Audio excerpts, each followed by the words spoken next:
जय हिंद। कल के वीडियो में हम आपको बताए थे कि चाइना अपनी फौज को 2.5 किलोमीटर पीछे खींच लिया है और भारत भी अपनी फौज को बुला लिया है लगभग 1 किलोमीटर पीछे। ये दोनों ही फौज एक दूसरे की बात को रेडी हो गए थे, लेकिन अभी एक नया विवाद सामने आ गया है। चाइना जो है वो गलवान घाटी से पीछे हटने को तैयार नहीं है। उसका कहना है कि हम एक ही शर्त पर पीछे हटेंगे जब भारत अपनी सड़क निर्माण कार्य को पीछे रोकेगा।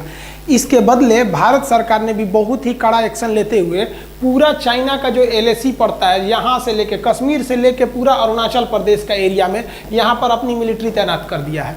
ये बहुत ही बड़ा सिचुएशन क्रिएट हो गया कि पूरे बॉर्डर पर फौज तैयार हो गई है और नेवी भी तैयार बैठी है नीचे से। तो समझते हैं गलवान घाटी को लेकर चाइना इतना सेंसिटिव क्यों है और दौलत बेग ओल्डी और सियाचिन से इसका क्या कनेक्शन है। देखिए, जो सड़क को लेकर विवाद चल रहा है ये काफी पुराना है। 90 के दशक में जॉर्ज फर्नांडिस थे जो अटल बिहारी वाजपेयी जो प्रधानमंत्री थे तो वो रक्षा मंत्री थे। इन्होंने कहा कि जो चाइना से लगने वाले बॉर्डर एरिया है वो सेफ नहीं है, वहाँ स्ट्रेटेजिक सड़कों का बहुत ही अभाव है। स्ट्रेटेजिक सड़कें उन्हें कहते हैं जिस पर तोप टैंक कितने भी भारी व्हीकल्स को ले जाएंगे कोई असर नहीं करता है। बरसात हो, कितने भी खराब मौसम हो, कुछ प्रभाव नहीं पड़ता है। भूकंप के दौरान भी वो अपनी क्षमता को बनाए रखते हैं, अतः उन्हें आप कह सकते हैं कि हमेशा आपके लिए वो रेडी रहते हैं स्ट्रेटेजिक सड़कें। तो इन्होंने स्ट्रेटेजिक सड़कों के लिए ऐसे 61 स्ट्रेटेजिक सड़कों की पहचान की जॉर्ज फर्नांडिस। और आज जो विवाद इसलिए हो रहा है कि भारत सरकार का एक ऑर्गेनाइजेशन है बॉर्डर रोड ऑर्गेनाइजेशन BRO, उसने 75% सड़कों को कंप्लीट कर दिया है। ये सड़कें इतनी तेजी से कंप्लीट की गई कि जब अरुणाचल प्रदेश में इन सड़कों को बनाया जा रहा था तो वहाँ के गांव वाले अपनी ज़मीन को फ्री में दे दिया। हालांकि ऐसा कभी नहीं होता है, जब सड़क बनाए जाते हैं तो सरकार ज़मीन खरीदती है, लेकिन वहाँ के लोगों को सैल्यूट जो देश के लिए इतना सोचते हैं और अपनी ज़मीन फ्री में दे दिए कि हाँ यहाँ पे सड़क बनाइए ताकि हमारी आर्मी जा सके। अब यही सड़कें जो हैं ये यहाँ बन रही है आपका लद्दाख के एरिया में दौलत बेग ओल्डी सेक्टर में। इसको लेकर चाइना ज़्यादा विवाद कर रहा है। देखिए, एक सड़क है जिसका नाम है दारबुक स्योक। ये स्योक नदी को पार करके जाती है, दारबुक नाम के जगह से स्टार्ट होती है इसलिए इसे दारबुक स्योक कहते हैं। जब ये एकदम ऊपर दौलत बेग ओल्डी तक पहुंच जाती है तो इसकी लंबाई हो जाती है 250 किलोमीटर। हम समझेंगे दौलत बेग ओल्डी क्या आता है। देखिए, ये इसमें जो हम रेड कलर से रंगे हुए हैं ये सियाचिन ग्लेशियर है। ये सियाचिन का एरिया है, ये इंडिया के कंट्रोल में है। उससे जस्ट पहले जो ब्लू कलर से कलर किए हुए हैं ये आपका दौलत बेग ओल्डी का एरिया। ये दोनों जरूरी है। सियाचिन ग्लेशियर दुनिया का सबसे ऊंचा युद्ध का मैदान है, तो वहीं दौलत बेग ओल्डी भारत या कह लीजिए तो दुनिया के सबसे बड़े युद्ध के मैदानों में से एक है। किंतु यहाँ पर एयरपोर्ट है, एयरफोर्स रहती है, तो ये हमको यहाँ पर तो फौज दुनिया में ये सबसे ऊंची बैठ गई और यहाँ पर आप कह लीजिए तो एयरफोर्स भी बहुत ही ऊंचाई पे बैठ गई। अब यहाँ से नीचे चाइना गलवान घाटी में अगर खड़ा रहता है तो चुपचाप वहाँ से बम मार दीजिएगा तो मर जाएगा। वहाँ से 9 किलोमीटर की डिस्टेंस पे, ज़्यादा दूरी वहाँ पे नहीं है। हाइट की वजह से चाइना को यहाँ बहुत ज़्यादा घाटा लगेगा, लेकिन ये सड़क उसमें बहुत ज़्यादा भारतीयों को एडवांटेज देती है। तो ये रेड वाला आपका एरिया हो गया सियाचिन और ये ब्लू वाला हो गया आपका दौलत बेग ओल्डी। ये जो सड़क जा रही है आपको, इस सड़क का ही नाम है दारबुक स्योक। ये स्योक नदी को पार करके जा रही है। अब ये जो सड़क जा रही है इस सड़क से चाइना को दिक्कत नहीं है।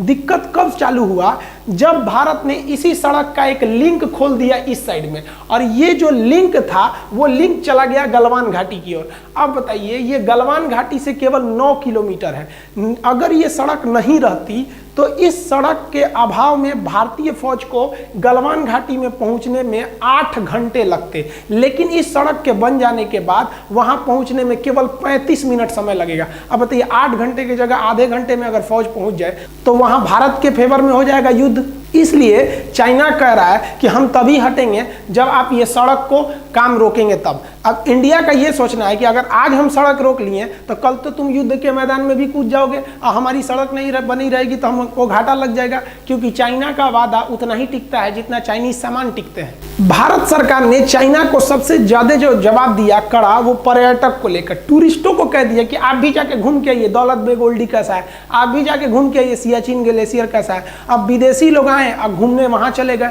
अब विदेशी जब आए तो उनको परमिशन कौन देगा घूमने का? इंडिया। ये भारत के लिए सबसे बड़ा प्रमाण पत्र हो गया कि भैया मेरा जगह है, तभी ना हम घूमने के लिए उनको वीजा दिए हैं। तुम्हारा रहता तो तुमसे पूछ के आते। अब वो देश का वीजा हमारे लिए एक तरह का प्रूफ बन जाएगा। अब चाइना इसको समझ रहा है कि भाई ये गलवान घाटी कितना इंपॉर्टेंट है। ये जो सड़क है ये 14,000 फीट की ऊंचाई पर बनाई गई है, 250 किलोमीटर लंबी है। पहले जब ये सड़क नहीं थी तो ये स्याक नदी को पार करना होता तो एक टेम्पोररी ब्रिज था, इस पे हैवी व्हीकल्स नहीं जा सकते थे। लेकिन 2019 में भारत ने इस स्याक नदी के ऊपर एक भारी भरकम परमानेंट ब्रिज बना दिया। इस ब्रिज के बनने के बाद आर्मी के भारी भरकम व्हीकल, तोप टैंक इत्यादि को भी ले जाया जा सकता है। अब वहां पर हथियार पहुंचाने में भी दिक्कत नहीं होगा, इसलिए चाइना को ज्यादा डर लग रहा है इसके वजह से, इन सड़क और पुल के वजह से। लेकिन वो खुल के नहीं कर रहा है, हम हिंदुस्तानियों को वो फंसा के रखा है, मीडिया के थ्रू दबाव बनवाना चाह रहा है कि गलवान घाटी को विवाद है। विवाद गलवान घाटी को है ही नहीं है, विवाद चाइना को इस बात का है कि ये सड़क को नहीं रोकेंगे तो गलवान घाटी होकर भी चाइना का नहीं रहेगा, क्योंकि हाइट से हम लोग 14,000 फीट की ऊंचाई से हम लोग आराम से देख लेंगे ओ चाइना क्या कर रहा है तुम वहां पर। युद्ध के मैदान में सोचा ईंटा चला के मार देंगे हम लोग। यहाँ चाइनीज गवर्नमेंट का प्रेशर उनकी आर्मी पर भी है, क्योंकि चाइनीज गवर्नमेंट के खुफिया जानकारों ने चाइनीज सरकार को बोला था कि भारत वहाँ बहुत ही खतरनाक सड़क बनाने जा रहा है।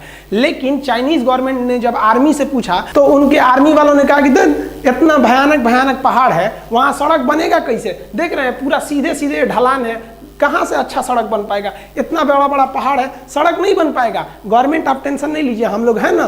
दिक्कत कब हुआ? जब ये सड़क बनकर तैयार हुआ तब। देखिए ये सड़क ऐसा बना दिया, इंडिया वाले भी बताइए इतना भयानक सड़क बना दिया सब। अब इसमें जो सेना की जो गाड़ियां चलती हैं वो बुलेट ट्रेन की तरह भाग रही हैं सब। इन सड़क पर पानी भी नहीं लगेगा, क्योंकि जहां तक सड़क गई है वहां तक पैरेलल नाला लेके गया है, दोनों ओर से पानी भी नहीं लगेगी। स्ट्रेटेजिक सड़क इतनी भयानक लग गई कि चाइनीज सरकार अपनी आर्मी पे भड़क गई कि रे चोट्टा कहीं का, तो बोला था कि सड़क नहीं बनेगी, कौन सी बना दिया देख तो। अब युद्ध के मैदान में धड़ाक से फौज उतार देगा, तू लोग मुंह ताकते रहना। चाइनीज सरकार का उनकी आर्मी पर गुस्सा एक बात और से है कि ये जो दौलत बेग ओल्डी है, इस दौलत बेग ओल्डी पर जब भारत ने अपनी एयरफोर्स को उतारा था तो एएन नामक विमान को उतारा था। ये छोटा सा जहाज है, इसमें 30-40 लोग बैठते हैं।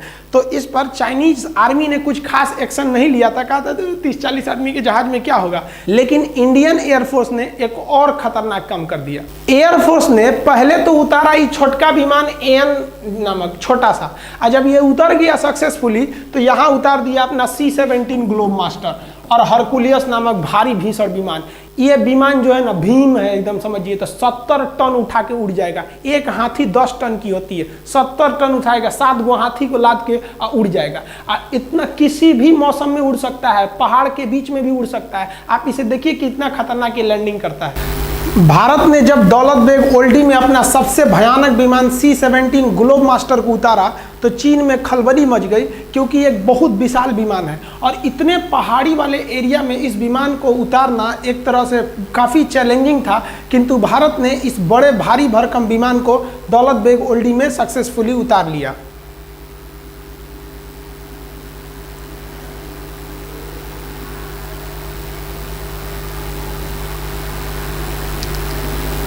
C-17 वर्तमान समय में भारत का सबसे बड़ा परिवहन विमान है। इससे बड़ा अभी वर्तमान में कोई परिवहन विमान उपस्थित नहीं है। चाइना को मेन डर है दौलत बेग ओल्डी में भारतीय एयरफोर्स का जो बेस बनाया गया है अड्डा, वहां से, क्योंकि वो इतनी ऊंचाई पर एयरबेस है कि वहां से विमानों को ऑपरेट करना काफी सिंपल है और उतनी हाइट पर चाइना को पहुंचने में बहुत दिक्कत होगा। और वहां ऑलरेडी इंडियन एयरफोर्स अवेलेबल है। अब ये एयरफोर्स अगर चाइना के ऊपर दौलत बेग ओल्डी से धावा बोल दिया तो चाइना कुछ नहीं कर सकता है, क्योंकि सड़क अगर बन गई तो आर्मी सड़क से आएगी और चाइना अगर सड़क को तोड़ना चाहेगा तो ये देखिए ये बैठे हैं सब आराम से, दौलत बेग ओल्डी से धो देंगे सब वहां पे। तो चाइना को लग रहा है कि अभी रोक लो इंडिया को ये सड़क बनाने से, नहीं तो गलवान घाटी निकल गया उनके हाथ से।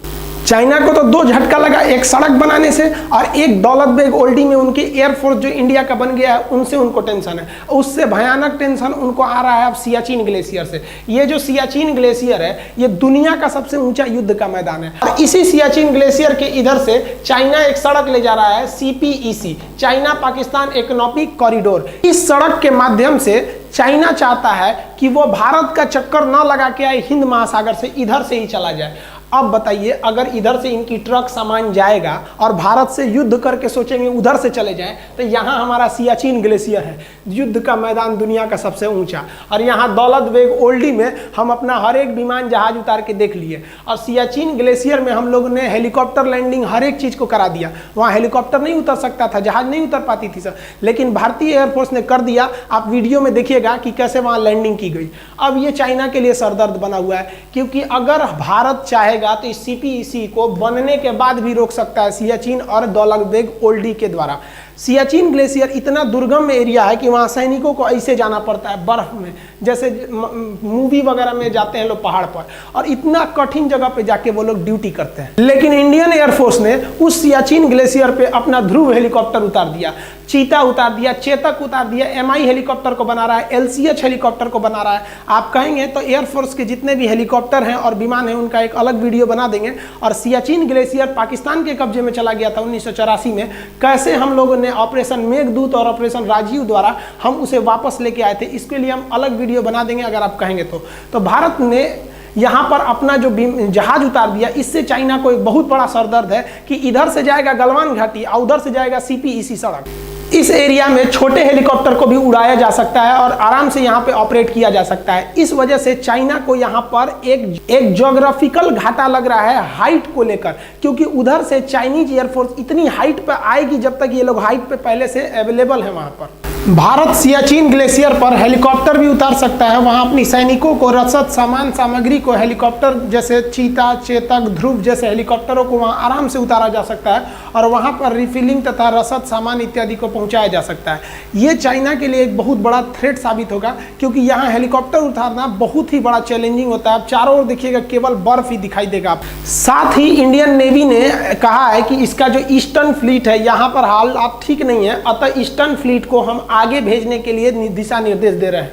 अब यहाँ से इंडियन नेवी भी तैयार बैठी है इधर से जाने के लिए अपने पूरे फ्लीट के साथ, कि अगर कहीं इधर में कोई दिक्कत हो रहा है तो हम यहाँ चले जाएंगे। इस बार गवर्नमेंट ने सबसे तगड़ा एक्शन लिया है कि तू ससुरा हमको गलवान घाटी में घेरो, और हम तैयार बैठे हैं कहाँ पर, पूरा यहाँ से लेकर यहाँ तक ऊपर के बॉर्डर पे रेडी बैठे हैं आर्मी से, यहाँ बैठे हैं हम लोग पूरी तरह से एयरफोर्स को, और नेवी भी इधर तैयार ही बैठी है। आओ अब देखते हैं हम लोग, अब तुम गलवान घाटी ले लो। अगर थोड़ा भी युद्ध हुआ, 10 दिन का भी युद्ध हुआ ना, तो युद्ध किसी के परिणाम में जाने वाला नहीं है, क्योंकि दोनों अब परमाणु संपन्न देश है। तो एक बात तो कंफर्म है कि भारत के लोग चाइनीज सामानों का उपभोग करना पूरी तरह से छोड़ देंगे और चाइना को व्यापार घाटा बहुत ज्यादा लगेगा। चाइना बॉर्डर पर डेली चाइना की ओर से अलग अलग प्रोपेगेंडा को फैलाया जा रहा है। मीडिया में चाइना इस तरह से प्रस्तुत कर रहा है जैसे चाइना 8 किलोमीटर घुस गया है, 10 किलोमीटर घुस गया है। ये आप लोगों के ऊपर दबाव बनाने के लिए बनाया जा रहा है। इंडियन आर्मी वहां पे खाली नहीं बैठी थी कि तुम घुस जाओगे, हम लोग कह देंगे हाँ आई।